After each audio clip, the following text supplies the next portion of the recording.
What's up, ladies and gentlemen, welcome back. Let's do an oil change on this 2006 Nissan Frontier. This will be the same process for all the Frontiers with the 4.0 V6 engine between the years of 2005 and 2019.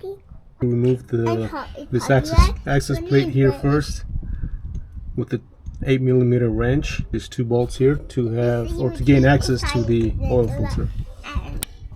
This is actually 10mm, not 8 like I mentioned, so make sure to use a 10mm wrench to remove these two bolts to gain access to the oil filter.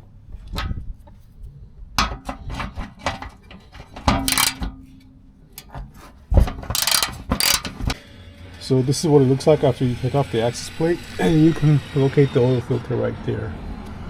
To remove the oil filter, you can either go through the access plate to remove it, or another way to do it is from the right side, the passenger side. Right there, if you can see the filter. If you turn the front wheels all the way to the right, you'll have access to it from the right side, and you can go through here to remove the filter.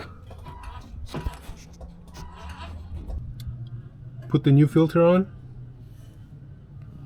Now we need to drain the oil. Here's the oil pan. Remove that oil pan bolt with the 15mm wrench. Let the oil drain all the way. Then put the bolt back in. Now refill the engine with 5 quarts of oil. I'm using synthetic 5W30 blend, fully synthetic.